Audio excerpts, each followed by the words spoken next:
अस्सलाम वालेकुम नाजरीन, welcome to a fresh episode of debate at 8। मैं हूं हुमैर अनवर। नाजरीन, कुछ दिन से हम देख रहे थे कि एक रेस की सिचुएशन थी, चाहे वो हुकूमती अरकान हों, हुकूमती मिनिस्टर्स हों, कैबिनेट मेंबर्स हों, एक रेस लगाई जा रही थी अपोजिशन के साथ। और अपोजिशन हमने दूसरी तरफ देखा कि जो तीनों बड़ी जमातें हैं, चारों बड़ी जमातें हैं, ये साथ एक पेज पर आईं, एक प्लेटफॉर्म पर आईं और इन लोगों ने भरपूर अंदाज से तोड़ जोड़ की सियासत शुरू की। अब कहा यह जा रहा था कि हुकूमती अरकान और हुकूमत इतनी स्ट्रॉन्ग है, और ये इस तरह के क्लेम्स हुकूमत की तरफ से किए जा रहे थे कि कोई नहीं हिला सकता इन्हें, और एक रिलैक्स करने की सिचुएशन थी, यानी सिट बैक एंड रिलैक्स वाली कहानी थी कि जी जितने मिनिस्टर्स थे और जितनी हुकूमती अरकान थे वो बिल्कुल रिलैक्सिंग मोड में थे। मुस्कुराया भी जा रहा था, मजाक भी उड़ाए जा रहे थे, तंजिया जुमले भी कसे जा रहे थे कि कुछ होने वाला नहीं है इन लोगों से। और ये जो तीन का टोला है, जिन्हें कभी थ्री स्टूजेस कहा गया या कभी बहुत से अलकाबात से नवाजा गया, कहा यह जा रहा था कि ये कुछ नहीं कर पाएंगे। अब हमने देखा कि अदम एतमाद की जब नंबर्स की बात आई तो opposition Aahista Aahista, slow and study, वो जिस तरह आपने मिसाल सुनी होगी, कछुआ बहुत आहिस्ता से भागता रहा और जो खरगोश था वो ओवर कॉन्फिडेंस में मारा गया, तो कुछ इस तरह की सिचुएशन बनती दिखाई दी। पहले हमने देखा कि नंबर्स वाकई बहुत दिनों तक स्टैगनेंट रही सिचुएशन, नंबर्स नहीं बढ़े ऑपोजिशन के।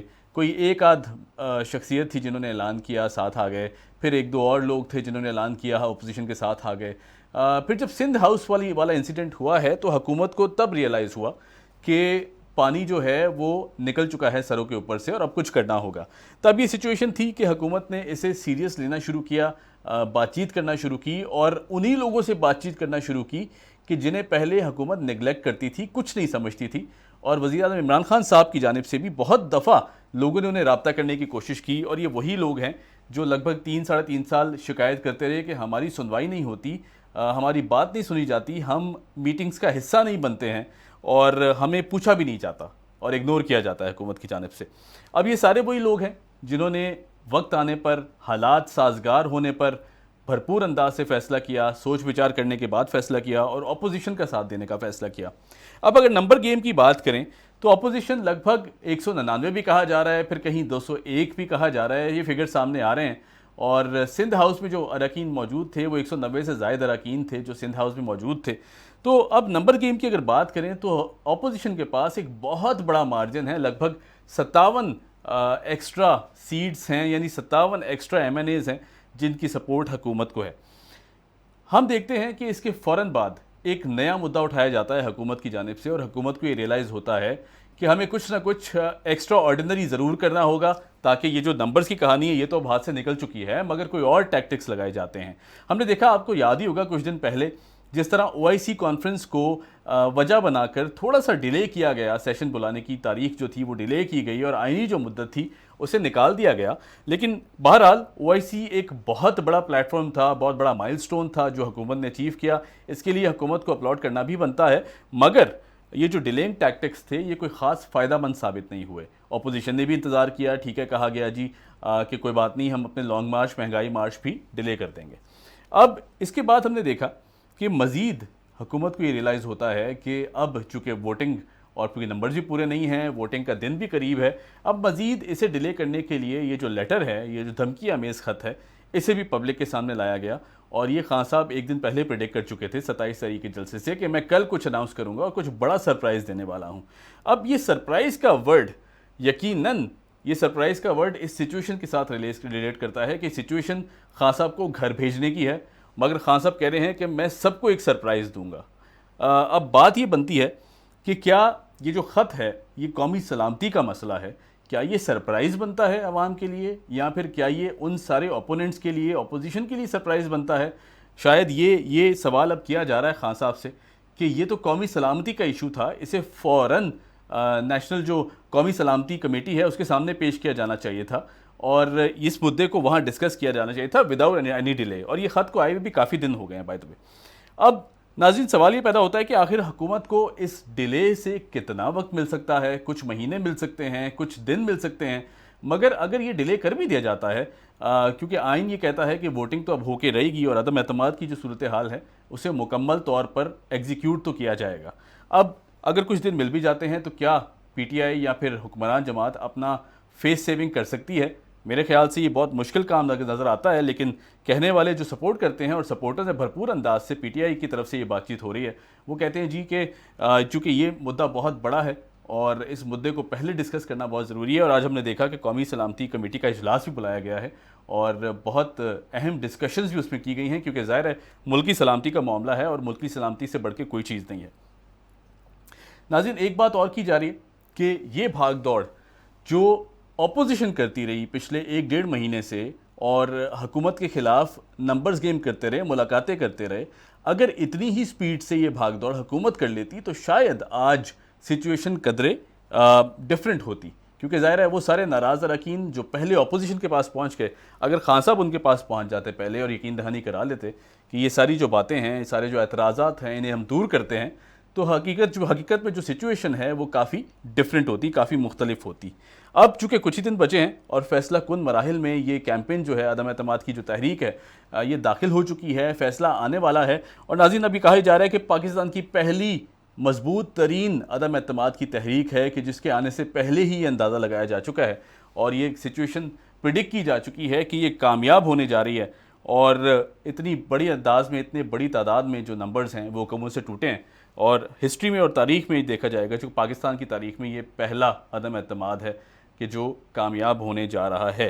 अब वक्त से पहले शायद प्रिडिक्ट करना मुश्किल है, लेकिन बताना शायद मुश्किल है, प्रिडिक्ट तो कर लिया है, लेकिन जो सिचुएशन है वो सबके सामने है, क्योंकि हुकूमत के से जो नंबर्स टूट चुके हैं, इतने नंबर्स को पूरा करना बहुत मुश्किल होगा। बहरहाल जी, अदम एतमाद की वोटिंग का इंतज़ार करते हैं और जान लेते हैं। आज हमें ज्वाइन किया है मुनीब फारूक साहब ने, सीनियर जर्नलिस्ट हैं, सीनियर एनालिस्ट हैं। मुनीब भाई कैसे हैं? जी बहुत शुक्रिया। अच्छा मुनीब भाई, अभी शेख साहब कुछ देर पहले कह रहे थे कि 48 घंटे जो हैं वो बहुत क्रूशल हैं और कुछ भी हो सकता है, और उन्होंने ख़ास तौर पर डेडलाइन दी कि उन्होंने कहा जी 12 बजे, 2 दिन बाद जो डेडलाइन है 12 बजे, वो बहुत क्रूशल साबित हो सकती है। अब क्या समझते हैं, क्या होता दिखाई देता है आपको? कोई कुछ होने के चांसेस हैं अभी? बिस्मिल्लाहिर्रहमानिर्रहीम। देखिए, सबसे बड़ी जो इस वक्त चीज लाइन में लगी हुई है, जो क्यों है, वो तो ये है कि तहरीक अदम एतमाद जमा कराई चुकी है, आज उस पर बहस होनी है और संडे को गालिबन उसके ऊपर वोट होना है, जो तरीका है और जो लिमिट है 7 दिन की जी। उसके दरमियान क्योंकि अब ये एक लेटर गेट या इस मरासले की बात शुरू हो गई है और इसे नेशनल सिक्योरिटी का मामला अब हुकूमत कह रही है कि एक नेशनल सिक्योरिटी का मामला है, तो वाज़े तौर पर इमरान खान साहब इस एक इंसिडेंट को इस्तेमाल कर रहे हैं, इस एक हैपनिंग को इस्तेमाल कर रहे हैं कि किसी ना किसी तरह ये जो तरीके से एतमाद है, इसके अंदर जो वोटिंग प्रोसेस है उसे लेट किया जाए। बल्कि वो तो ये समझ रहे हैं, बल्कि क्या साबित कर रहे हैं जी कि इसकी जो पूरी तरतीब है तहरीक अदम एतमाद की, ये जुड़ी हुई है एक बहुत बड़ी बैरूनी साजिश से, और उस साजिश की वजह से इमरान खान साहब की हुकूमत को खतरा है और तमाम ऑपोजिशन उस साजिश के अंदर शामिल है और एज अ टूल इस्तेमाल हो रही है। तो इमरान खान, जो शेख रशीद साहब कह रहे हैं, वो यही है कि अगर तो कोई ऐसे एक्स्ट्राऑर्डिनरी सर्कमस्टांसेस हो जाते हैं जिसमें ये जवाब पेश किया जाता है कि जी तहरीक अदम एतमाद के ऊपर अभी वोटिंग नहीं हो सकती, क्योंकि उसकी कोई आईनी गुंजाइश तो नहीं है, लेकिन अगर कोई ऐसी सूरत हाल बन जाती है जिसमें कहा जाता है कि जी मुल्क की सलामती का मामला है, पहले उस पर बात होगी, तो इमरान खान साहब उसे इस्तेमाल कर सकते हैं अपने लिए, और यही हुकूमत की कोशिश है। लेकिन मुनीब भाई, कितना टाइम ले सकती है हुकूमत? अगर फ़र्ज़ करें जिस तरह आप ये कह रहे हैं, ये हो भी जाता है और उसके बाद हुकूमत को कुछ वक्त मिल भी जाता है, तो ये चंद माह से ज़्यादा का अरसा नहीं होगा। देखिए, ये आपकी बात दुरुस्त है, आप दुरुस्त कह रहे हैं। इनफैक्ट मैंने तो जैसे अर्ज किया कि गुंजाइश तो बिल्कुल नहीं है as a matter of fact जी, क्योंकि जो आइन के अंदर है आर्टिकल 95 के मुताबिक, वो तो यही है कि 3 दिन से पहले नहीं और 7 दिन से आगे नहीं जा सकती वोटिंग का प्रोसेस। लेकिन क्योंकि हम एक ऐसे दौर में हैं जहां हुकूमत अपनी मर्जी से बहुत से जवाब जो है उनको निकाल सकती है, तलाश कर सकती है और वो सहारा ले सकते हैं आर्टिकल 254 का, कि कोई चीज अगर अपनी आईनी मुद्दत के हवाले से पूरी ना हो तो वो इनवैलिड नहीं होती। हुकूमत ये कह सकती है कि ये एक्स्ट्राऑर्डिनरी सर्कमस्टांसेस थे, लिहाजा जैसे देखिए पहले आर्टिकल 53 के तहत स्पीकर पाबंद थे कि वो इजलास बुलाएं। हुकूमत ने कहा OIC के लिए फॉरेन मिनिस्टर्स आ रहे हैं, तो हमने डिले कर दिया, कुछ हुआ नहीं। अब भी हुकूमत, देखिए गुंजाइश निकालने की बात है ना, इसलिए हाँ जी। इस मौके को इस्तेमाल करने की बात है। तो हुकूमत तो इस वक्त डेस्परेट टाइम्स में है, हुकूमत कुछ भी कर सकती है। अच्छा मुनीब भाई, 199 अरकान हैं अब अपोजिशन के पास। वो क्लेम ये करते हैं कि 199 अरकान तो हैं, और अब इसके बावजूद और भी नंबर्स ऐड हो सकते हैं इसमें। आप समझते हैं कि मजीद फ्लोर क्रॉसिंग की गुंजाइश है? कोई और अरकान भी अपोजिशन का साथ दे सकते हैं वोटिंग वाले दिन? देखिए ये एक ऐसा सवाल है जिसका जो कोई डेफिनेटिव आंसर तो नहीं दिया जा सकता, इसलिए क्योंकि अब बेशक कल वो सिंध हाउस में जो अरकान जमा हुए या उनकी तादाद 199 या 201 बताई जा रही है जी। लेकिन जो एक्चुअल डे होगा उस दिन कितने लोग होंगे, ये तादाद 200 से बढ़ भी सकती है। ये भी हो सकता है कि कुछ लोग ऐसे हैं जिनका चेंज ऑफ हार्ट हो, वो फिर थोड़े से लोग कम हो जाए। लेकिन अभी तक तो जो हालात लग रहे हैं उसमें ऐसा नहीं है कि अपोजिशन नाकाम होगी। अपोजिशन वाज़ेह तौर पर कामयाब होती हुई नजर आ रही है इस तरीके के मुकाबले। और आज की अगर बात की जाए तो इमरान खान साहब की अगर बहसीत एक वज़ीर आज़म को मॉरल अथॉरिटी तो नहीं रही, वो एक माइनॉरिटी गवर्नमेंट के वज़ीर आज़म है जी। और अब उनके खिलाफ तहरीक अदम एतमाद में वोटिंग में भी महज 3 दिन बाकी है। सही। अच्छा, अगर पंजाब की सिचुएशन की डिस्कस करें तो हम देख रहे हैं जी कि जरदारी साहब तो साफ कह चुके थे कि चौधरी परवेज़ इलाही को हम सीएम नहीं बनने देंगे। अब अगर उनकी तरफ से देखा जाए तो चौधरी साहब तो भरपूर कोशिश कर रहे हैं कि जी सीएम शिप की जो कुर्सी है उनको मिल जाए। उन्होंने राजा बशारत को भी ये ऑर्डर्स दिए हुए हैं कि जी जोड़ तोड़ किया जाए और भरपूर अंदाज से किया जाए, और वो कह भी रहे हैं कि नंबर्स पूरे हैं। देखिए वो परवेज इलाही साहब की अपनी ज़ाती ख्वाहिश है कि वो वज़ीर आला पंजाब बने जी। लेकिन उनके लिए सूरत हाल मुश्किल हो गई है।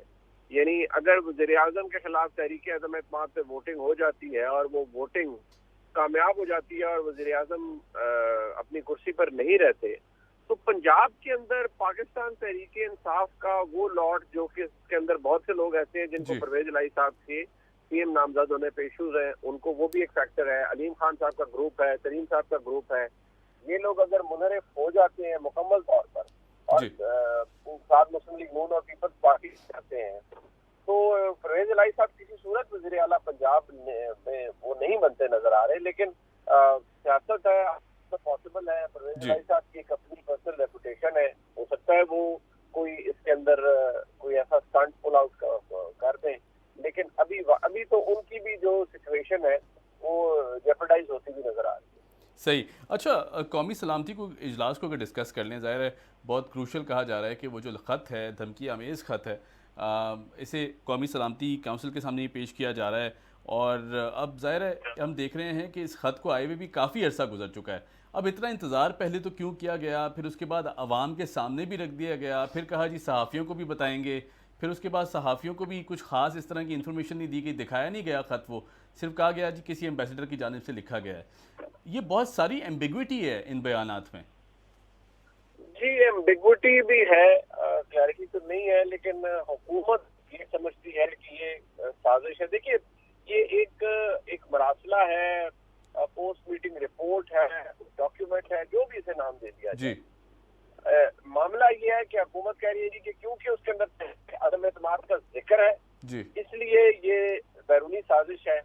और उन्होंने कहा है वाज़ेह तौर पर उस सफारतकार ने जिसने हमारे सफारतकार से बात की कि अगर तहरीक अदम एतमाद नाकाम हुई तो पाकिस्तान के लिए हालात संगीन हो गया। कोई ढकी छुपी बात नहीं है कि पाकिस्तान क्या बना है, यही किया जा रहा है कि ये अमेरिका की तरफ से आई है, अमेरिकी वज़ारत जो हमारा सफारत खाना है वहाँ से आई है।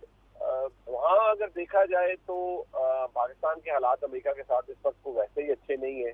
किसी भी मुल्क में जो सियासी हैपनिंग्स हो रही होती हैं, जो सियासी डेवलपमेंट हो रही होती है, उससे कोई भी दूसरा मुल्क वाकिफ हो सकता है और वो उम्मीद कर सकता है कि अगर ये रजीम ना रहे तो अगले रजीम से हमारे ताल्लुकात बेहतर होंगे। लेकिन उसे नेसेसरीली जोड़ देना इस चीज से कि नहीं जी ये तो है ही एक बहुत बड़ी साजिश, और देखिए क्योंकि इसका जिक्र बार बार वोट ऑफ नो कॉन्फिडेंस का आया है, तो ये तो है ही साजिश और ये फॉरेन फंडेड है।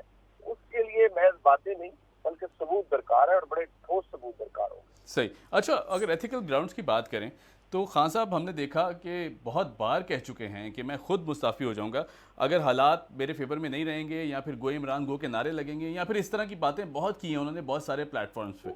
अब आपको नहीं लगता कि इस्तीफ़ा दे देने से थोड़ी बहुत फेस सेविंग हो सकती थी खान साहब की अगर वो ये डिसीजन ले लेते? देखिए इमरान खान साहब भी हमारी तरह के इंसान ही हैं। बड़ा मुश्किल होता है एक मनसब से खुद को अलहदा करना, बड़ा इखलाकी जुर्रत चाहिए। इमरान खान साहब ने, क्योंकि शायद उनके डीएनए में है कि वो डिफीट एक्सेप्ट नहीं कर सकते, उनको डिफीट एक्सेप्ट करनी चाहिए। सियासी तौर पर आज उनकी शिकस्त हो रही है ऑपोजिशन के हाथों, उन्हें with a very brave heart इस चीज को एक्सेप्ट करना चाहिए। और मैं बार बार कहता हूँ कि इमरान खान की सियासत तो कहीं नहीं जा रही, खत्म नहीं हो रही, वो दोबारा आ सकते हैं और बहुत कुछ कर सकते हैं। सही। अच्छा, एक आखिरी सवाल मैं पूछना चाहूँगा आपसे।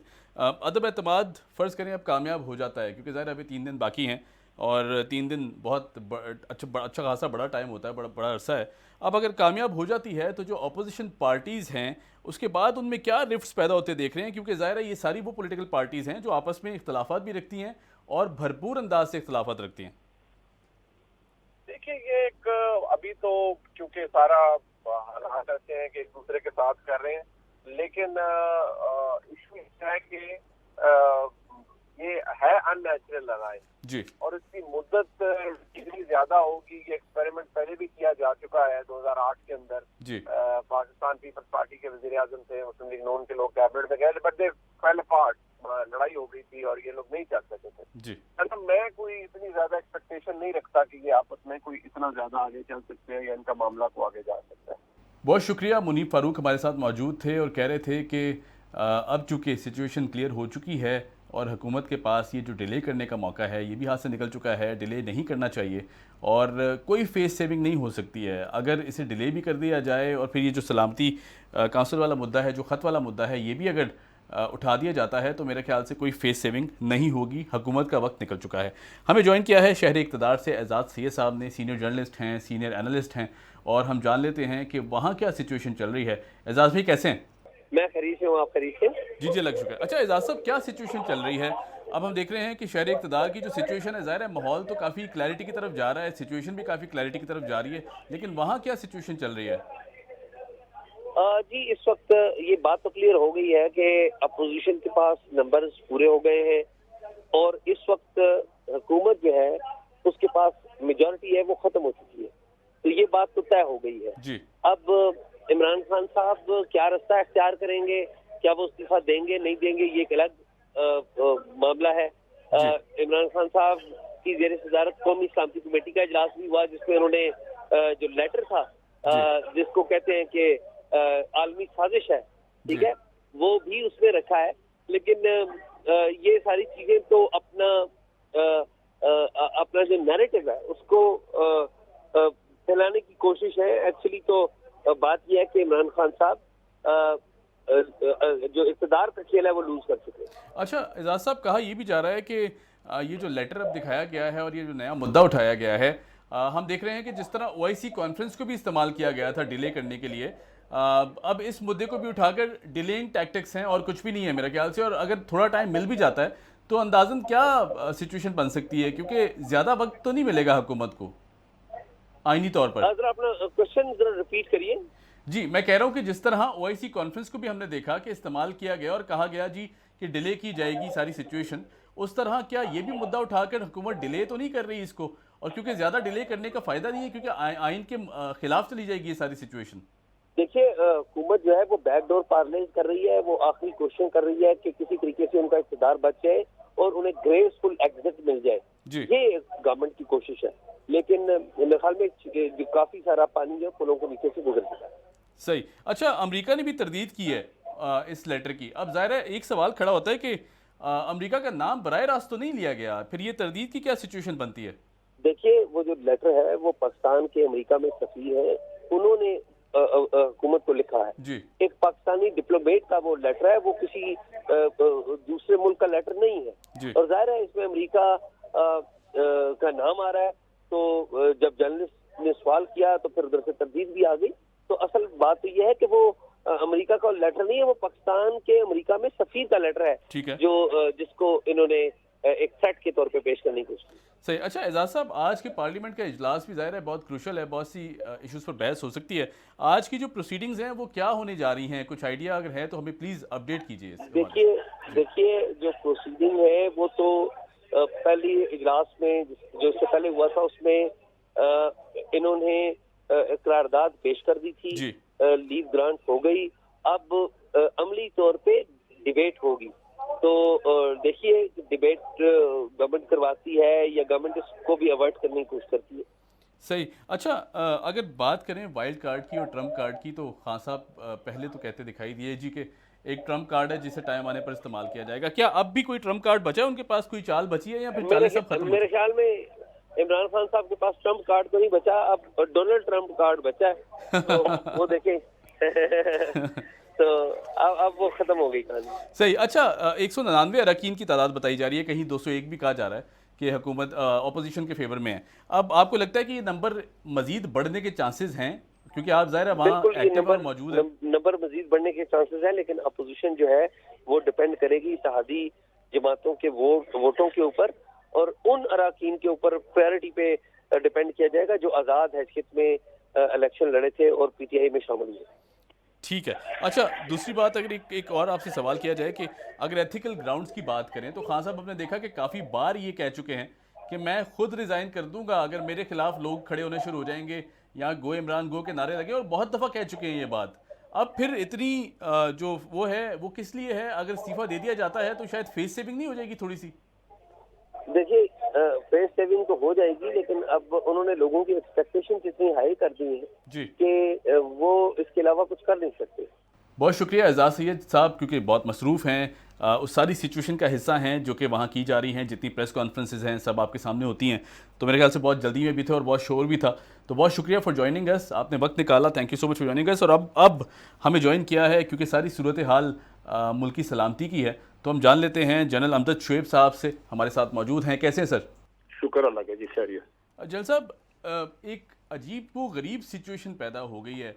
अब लोग ये कह रहे हैं, नाक़दीन ये कह रहे हैं कि फेस सेविंग या फिर टाइम डिलेइंग टैक्टिक्स हैं कि खान साहब ने जो ये मुद्दा उठाया है लेटर का, धमकी आमेज़ ख़त का, ये कहा जा रहा है कि जी ये सारी सिचुएशन मैनिपुलेटेड है। क्या इसमें कोई सदाकत हो सकती है? बिस्मिल्लाहिर्रहमानिर्रहीम।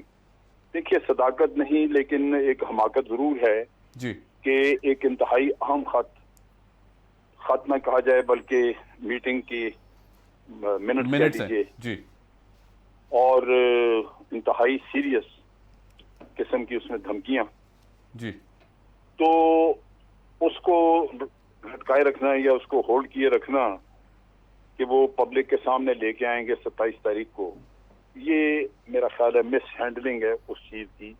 क्योंकि जब नेशनल सिक्योरिटी को आपके खतरात होते हैं, और खतरात भी बड़े सीरियस और फिर हों भी बहुत बड़ी कुव्वतों की तरफ से जी, जिनके हाथ लंबे हैं, तो आपको फौरी तौर पे उसका तदारक करना चाहिए था।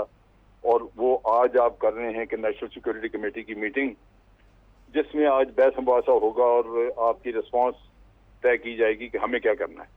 सही। तो सबसे पहली जरूरी चीज तो ये थी कि हम तय करते कि हमें क्या करना है। उसमें ये भी बात आ सकती थी कि हो सकता है आज भी नेशनल सिक्योरिटी कमेटी ये कहे कि पार्लियामेंट को कॉन्फिडेंस में लें। जी, हो सकता है कि नेशनल सिक्योरिटी कमेटी ये कहे कि जी आप आज कौम को एड्रेस करके ये बताएं। ये भी हो सकता है कि नेशनल सिक्योरिटी कमेटी कहे कि जी हमें मामला ठीक करने चाहिए और हमें फौरी तौर पे गुफ्तो शनीद की तरफ जाना चाहिए उन हुकूमतों के साथ। सही, सही। कई चीजें, कई रिस्पॉन्सेज हो सकती हैं जो कि वर्कआउट होती, लेकिन वो करने की बजाय आप इंतजार में रहे। यहाँ तक नतीजा ये कि एक हकीकत है, एक बिल्कुल वाजे आप रोशन की तरह आपको एक थ्रेट है, लेकिन वो आज मजाक बना दिया हमारे लोगों ने इस वजह से कि जो लोग करप्ट थे, जिनको अपने मुफादात थे कि ये हुकूमत जाए, वो आज इस चीज को गलत और झूठ साबित करना चाहते हैं। जी, सही। हुकूमत की डिले की वजह से ये सूरत हाल पैदा हुई। सही। अच्छा जनरल साहब, एक अहम सवाल ये है कि ज़ाहिर है जिस भी मुल्क में पाकिस्तान का सफ़ीर होता है, वो वहाँ के अपने मैसेजेस या फिर जो मैसेज कन्वे करना होता है वो ज़रूर भेजते हैं पाकिस्तान। अब क्या सिफारती सतह पर अगर बात करें तो मुश्किलात नहीं पैदा हो जाएंगी सफ़ीरों के लिए, चाहे वो अमेरिकन सफ़ीर हों या किसी भी मुल्क के हों? ये इस तरह है नहीं जी।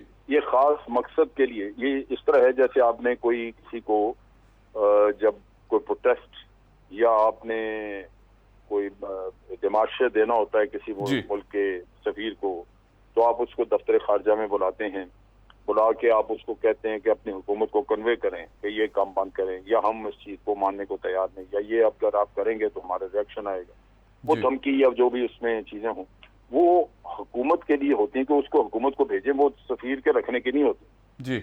यहाँ यही हुआ है, और पाकिस्तान की तरफ से अकेले सफीर नहीं थे, ये बाकायदा मीटिंग अरेंज हुई जिसमें के पाकिस्तान एम्बेसी से 2 और भी गालिबन लोग थे, और फिर खास तौर पे कहा गया कि ये अपनी हुकूमत को फौरन बताएं कि हम ये सोच रहे हैं। सही। वो बाकायदा एक धमकी है जो उसी तरह जिस तरह के आप एहतजाज भेजते हैं, ये उसी तरह है, और भेजा गया एक सख्त अल्फाज में, सख्त लैंग्वेज, घटिया लैंग्वेज जो कि अमूमन हुकूमतों के दरमियान नहीं होती, वो इस्तेमाल करके पाकिस्तान की और अवाम की तजलील की गई। तो उससे होना ये चाहिए था कि बजाय इसके कि हुकूमत अकेले इसको कंधों पे लेती, ये नेशनल कंसेंसस बनना चाहिए था, और पार्लियामेंट मौजूद है। अगर पार्लियामेंट में ये चीज सारों को बावर कराई जाती तो 1-2 खानदान जो कि करप्शन में लिपटे हुए हैं वो शायद इस पे लैतुलाल करते, बाकी तो सारे लोग मिल जाते हो, आपको कहते हैं कि जी हाँ ये मुल्क की इज्जत का मसला है, हम आपके साथ हैं। सही सही। तो वो नहीं किया। नतीजा ये है कि ये जो वक्त था वो हाथ से निकला, और फिर आज हम इस सूरत हाल को देख रहे हैं, टोटल इंस्टेबिलिटी मुल्क में, और उसके साथ साथ शकूक व शुबहात के जी अपनी हुकूमत बचाने के लिए कर रहे हैं। ये चीज़ें हमारे कौमी मफाद में नहीं। ठीक, जनरल साहब, अगर हम इंटरनल इश्यूज को एक साइड पे भी रख दें, खान साहब से जो गलतियां हुई हैं, या फिर अगर मेन जो इश्यूज थे या जो क्रक्स था आवाम के लिए, उसकी तरफ भी ध्यान देना, उसे भी एक साइड पे कर दिया जाए, सफारती सतह पर अगर बात करें तो गलती हुई कहाँ खान साहब से? अमेरिका की जो नाराज़गी है, फ़र्ज़ करें अगर मान भी लिया जाता है कि ये लेटर अमेरिका की तरफ से आया है, यानी उस सफारतकार की तरफ से आया है अमेरिकन, और ये सारी अमेरिका की ज़बान है, अगर ऐसा मान भी लिया जाए तो कहाँ गलती कहाँ हुई है कि नाराज़गी पैदा हुई ये सारी सिचुएशन में? देखिए, इसमें 2 एक नुकात ज़हन में रखने वाले हैं। पहला नुकता ये है कि पाकिस्तान माशी तौर पे बड़ा कमज़ोर है जी, और हमारा इन्हिसार है इन्हीं मगरबी मुल्कों पे कर्जे के नुक्ता निगाह से भी, और हमारी एक्सपोर्ट्स के नुक्ता निगाह से, जिससे हमें फॉरेन एक्सचेंज आता है जी। तो वो ये समझते हैं कि ये लोग हमारे ऊपर इतना डिपेंडेंट हैं कि अगर हम हाथ खींच लें तो ये धड़म से नीचे गिर जाएंगे, लिहाजा वो अपनी इस पोजीशन को इस्तेमाल करके आपको धमकी देते हैं। ठीक है। अब चीज ये है कि अगर आप खुददार मुल्क हैं तो सबसे पहले तो आपको अपनी इकॉनमी ठीक करनी चाहिए, आपको करप्शन को बंद करना था, रोकना था, लेकिन करप्ट माफिया बड़ी मजबूत निकली, वो बचने के लिए आप कुछ नहीं कर सके जी। करप्ट माफिया अपनी करप्शन बचाने के लिए किसी भी हद पे जा सकती है, वो बाहर के लोगों के अलाकार भी बन सकते हैं जी। तो ये तो हकायक थे जो हमें ये समझने थे। दूसरी बात ये है कि जब हमें पता हो कि हम कमजोर विकेट में हैं, हमारे मसाइल बड़े बेतहाशा हैं, ना इंटरनल यूनिटी है हमारी, और ना ही हमारी इकोनॉमी ऐसी है कि हम किसी को आंखें दिखा सकें जी, तो फिर आजाद खारजा पॉलिसी जो है उसको चलाने के लिए डिप्लोमेसी का सहारा लेना चाहिए। वो इस तरह कि जब आप ये कहते हैं एब्सोल्युटली नॉट, तो ये लगेगा जैसे आपने एक सुपर पावर के मुंह पे थप्पड़ मारा है जी। तो वो उस दिल में सोचेगा कि भाई खाते भी हमारे टुकड़े हो और मुंह पे थप्पड़ भी हमारे मारते हो जी, तो फिर तुम्हें क्यों ना हम सजा दें। सही तरीकाकार ये होता कि खान साहब ये कहते, जो मैं डिप्लोमेसी की बात कर रहा हूँ, खान साहब को चाहिए था कि वहां ये कहते कि जनाब आप कह रहे हैं कि अमेरिका को दे दें, फिलहाल तो उन्होंने मांगे नहीं, लेकिन जब मांगेंगे तो ये एक सेंसिटिव इशू है, हमारे अमेरिका के साथ ताल्लुकात बड़े अच्छे हैं, हम ये किस्सा पार्लियामेंट को देंगे, पार्लियामेंट पाकिस्तान के अवाम की नुमाइंदा है, वो जो फैसला करेगी कर देंगे जी। और लाजमन पार्लियामेंट फैसला करती कि जी हमें अड्डे नहीं देने चाहिए, लेकिन उसमें एब्सोल्युटली नॉट का लफ्ज ना आता सही, उसमें जो जमहूरियत है वो सामने खड़ी नजर आती कि जी डेमोक्रेसी आपका डेमोक्रेटिक इंस्टीट्यूशन है, पार्लियामेंट आपकी वो फैसला करेगी, हुकूमत अपने यूज करके वहां पे कोई भी फैसला करा सकती थी। और इसी तरह बाकी चीजों पे भी जब भी आप कोई इस तरह का रास्ता इख्तियार करें, उसमें आपको लैंग्वेज के मामले में बहुत मोहतात रहना चाहिए जी। आपने कहा जी कि हम कोई आपके गुलाम हैं कि हम आपका हर काम करें, हम आपके किराए के फौजी हैं, तो वो आपको ये साबित करने में मसरूफ हो जाएंगे कि नहीं वाकई आप गुलाम हैं, क्योंकि आपकी इकोनॉमी, आपका मुल्क, आपके अखराजात चलाने का जरिया हम हैं, हमारे IMF है, तो आपको क्यों तकलीफ होती, क्यों आप इस तरह की बातें करते हैं। क्या जरूरत है आपको करने? मैंने फॉरेन ऑफिस को आप देते ये इश्यूज कि वो डिप्लोमेटिक लैंग्वेज में इन चीजों को हैंडल करें। तो जब आप बेतुकी दलेरी दिखाएंगे जिसमें एक्चुअली दलेरी नहीं है, वो मिसहैंडलिंग है, गलत है, तो फिर नताइज तो आपके सामने आएंगे। जी अच्छा, बिल्कुल ठीक है। जनरल साहब, एक और सवाल है जो अब ज़ाहिर है क्रिटिक्स की अगर बात करें तो वो तो बहुत सी बातें करते हैं। नाक़दीन अब ये भी कह रहे हैं कि जिस तरह गवर्नमेंट की तरफ से, हुकूमत की तरफ से OIC को वजह बनाकर डिले की गई ये सारी सिचुएशन, और वो जो आइनी मुद्दत थी सेशन बुलाने की, उसे डिले किया गया। अब मज़ीद डिलेइंग टैक्टिक्स लगाए जा रहे हैं इस ख़त का मुद्दा उठा के, सिक्योरिटी काउंसिल की मीटिंग उठा के, बता के, तो मज़ीद डिले की जा रही है सिचुएशन को। क्या इससे हुकूमत को कोई फ़ायदा हो सकता है? क्योंकि ज़ाहिर आइन के ख़िलाफ़ तो जाया नहीं जा सकता, हर हाल में वोटिंग तो करानी पड़ेगी।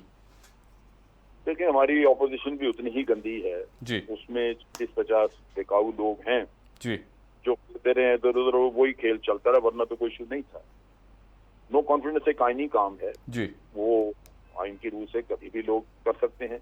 लेकिन यहाँ हमने देखा कि बड़ा मुश्किल से ऑपोजिशन ने बोलियां लगा के तो बंदे जमा किए।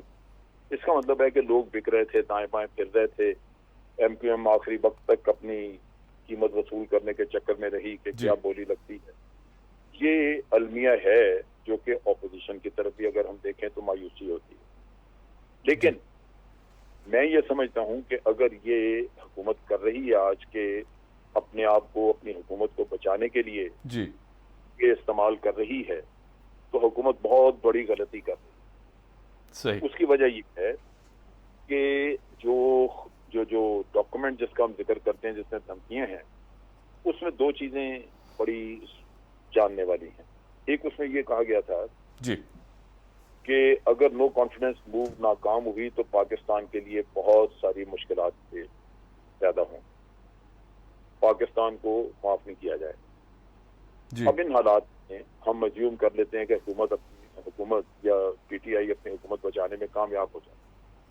इसका मतलब है कि पहले ही ऑपोजिशन शोर मचा रही थी कि महंगाई, भूख, नंग, और ऊपर से अगर बाहर से वाकई वो मुश्किलात और वो सारे आपके लिए मसाइल बनाने शुरू किए जी, तो एक तरफ तो मुल्क को नुकसान होगा, दूसरी तरफ ये हुकूमत क्या मुंह दिखाएगी लोगों को। सही सही। फिर इस एक हुकूमत के लिए पहले ही कोरोना की वजह से और कई वजह से मुश्किलात, इकोनॉमी खराब, ये वो, और ऊपर से अगर बाहर वाला भी मामला आपका खराब कर दिया तो आज जो कहते हैं जी हमारी एक्सपोर्ट बढ़ गई है, वो तो खत्म हो जाएगी जी।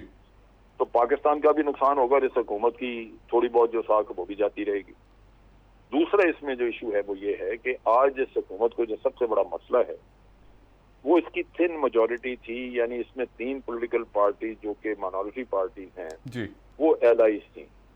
वो हर वक्त इनको भी ब्लैकमेल करती थी, PTI की गवर्नमेंट को भी, और इनसे भी उगलवाती थी अपनी जरूरतें कि जी मुनसलाई को वजारत दे दें, फलां को दे दें, और बाहर दूसरों से भी, पीपल्स पार्टी PMLN से भी सौदेबाजियां करती थी जी। और इसी मेजॉरिटी के साथ अगर इमरान साहब अपनी हुकूमत कायम रखना चाहते हैं तो ये आइंदा भी ब्लैकमेल होते रहेंगे उनके हाथ से, जो अगला 1-1.5 साल रहता है। सही। तो क्या मजा है, आपको क्या फायदा है कि ब्लैकमेल भी इन छोटी पार्टियों के आगे आप झुके रहें जी जी, और उसके साथ साथ आप बाहर से भी ख्वार होते रहें कि वो आपके ऊपर लगे रहें।